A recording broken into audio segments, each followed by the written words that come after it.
청년들이 일자리 소득과 함께 부동산 문제에 참 많은 관심을 갖고 있죠. 청년뿐만 아니라 모든 국민이 그럴 텐데요.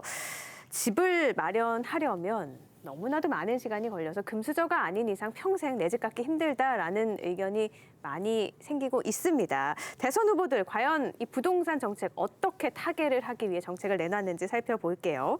이재명 후보는요, 부동산 관련 공약으로 청년 기본주택을 내세웠습니다. 역시나 기본 시리즈죠.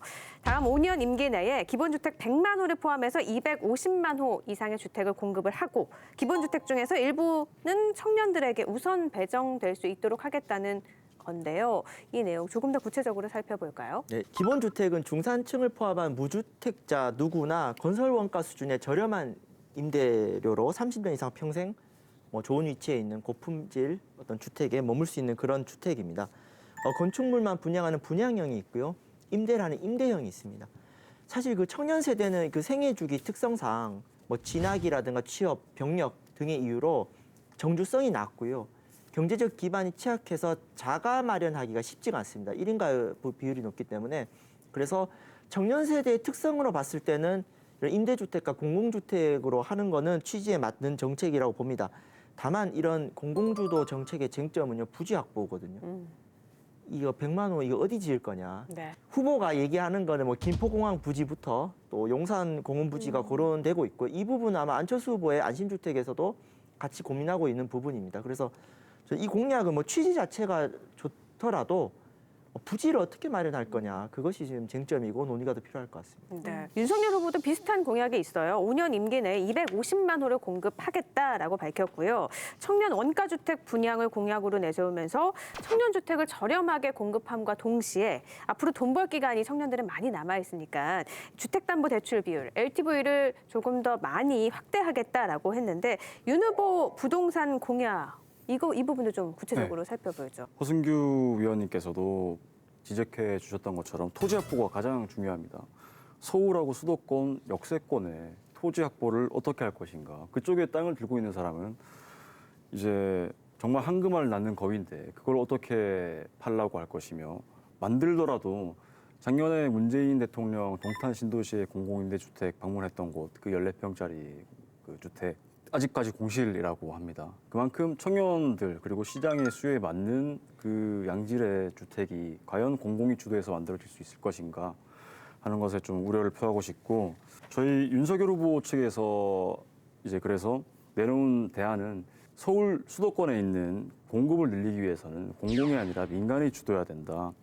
저희 지금 얼마 전에 강남에는 15년 된 아파트가 20평대가 30억 신고가를 찍었거든요.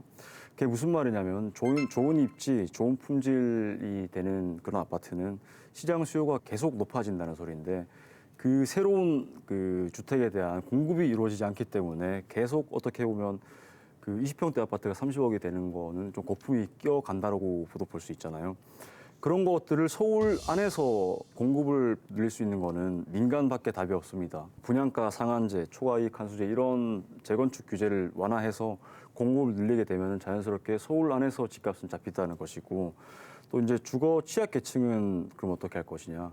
서울이 아니라 수도권에 좀 공공이 개입해서 택지 개발을 통해서 청년들이 좀 땅값이나 건설비, 원가로 주택을 분양받고, 또 거기에 5년 거주 이상 했을 때 시세 차익의 또 70%까지 얻어갈 수 있는 그런 주택을 조성하는 것으로 좀 두 트랙으로 생각해 주시면 될 것 같습니다. 네, 이 두 후보 모두 그 부동산 공약을 보면 250만 호 공급이잖아요. 공급을 늘리는 데는 두 후보 모두 똑같은 생각을 가지고 있습니다. 네. 이게 지역 균형 발전에 역행하는 공약입니다.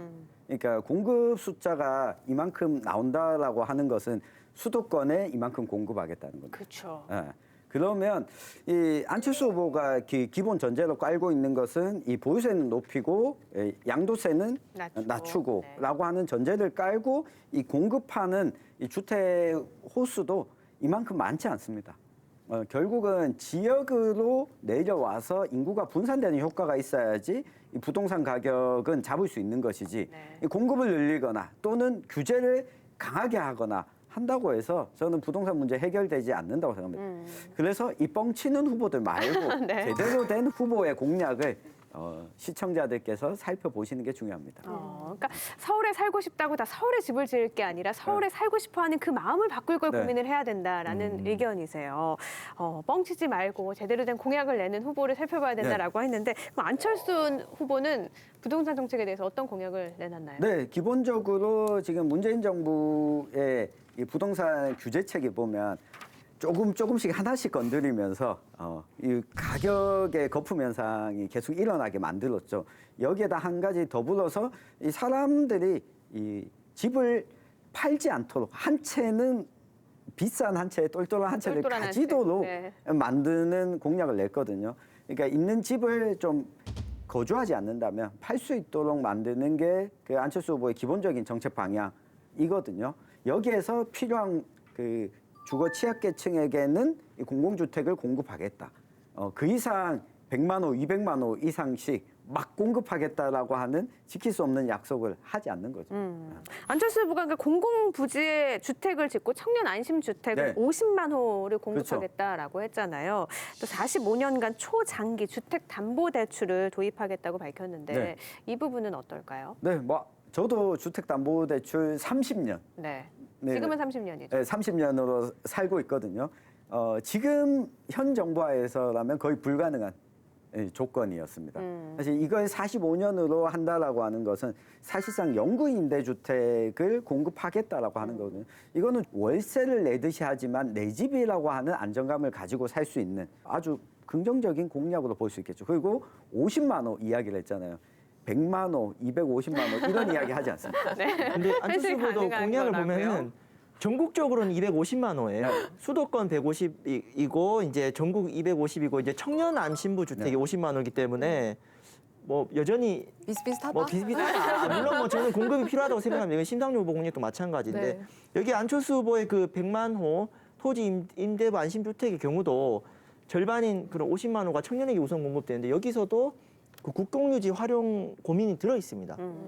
그래서 50만 호도 결국은 포함돼 어디에 있다. 네. 짓느냐 네. 여기에서도 지금 뭐 국철 및 전철의 지화 얘기 나오고 있거든요. 이건 이재명 후보도 나오는 얘기입니다. 그래서 결국은 이것도 내 후보가 머리를 맞대 보면은 겹치는 부분들이 커요. 그래서 그건 좀 함께 부동산 문제를 좀 고민해보면 좋겠다. 네. 저희 생각합니다. 청년 원가 주택도 1년에 6만 호씩 5년간 30만 호를 주택 공급하겠다는 것이어서 50만 호보다는 오히려 좀 더 현실적인 수 있다. 네, 그런 말씀드리겠습니다.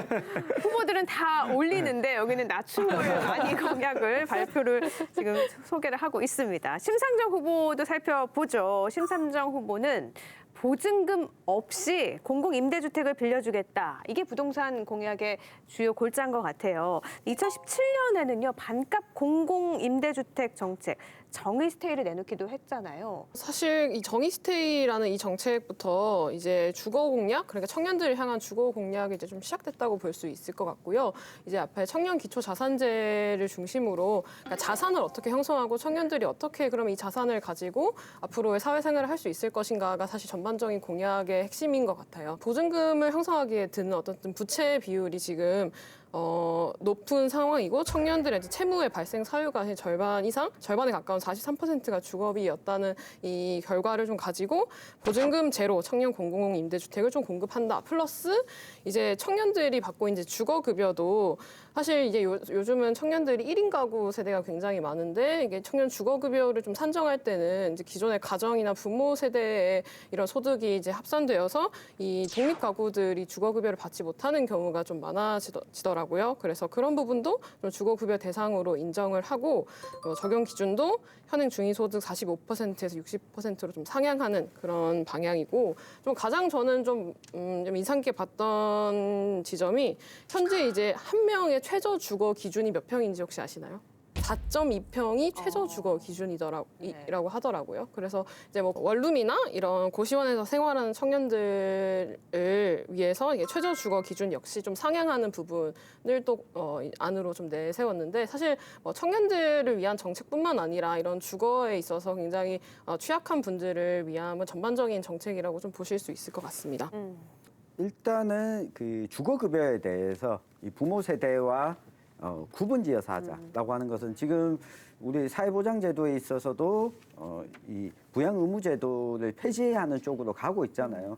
이게 선진국으로 가는 단계인 거죠. 이 가족 단위로 묶지 않고 이 개인 단위로 사회복지보장제도를 확보하자라고 하는 취지가 우리 코로나19 지원금 때도 사실 이게 논의가 많이 됐잖아요.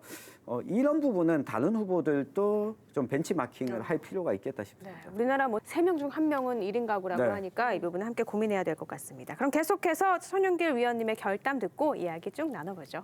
제 결담은 구간이 명간이다.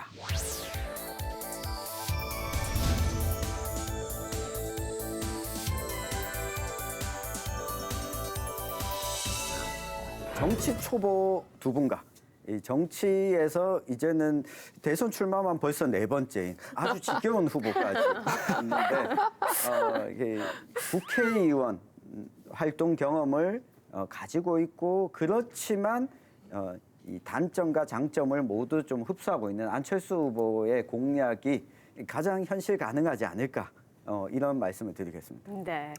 이 결담은 약간 심 후보를 향한 메시지와도 비슷하실 것 같은데 네. 구간이 명간이다. 자선 그런데 그리고 나서 지겨운 후보라는 표현을 쓰셨는데 말입니다. 보면 우리가 지금 후보들 가운데 이 중간 연령대가 안철수 후보입니다. 아. 네, 심상정 후보가 나이가 제일 많습니다.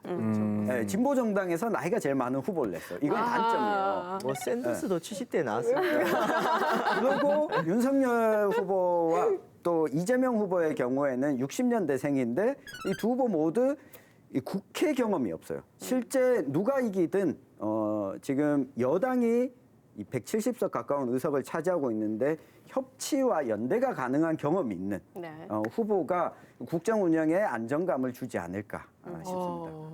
알겠습니다.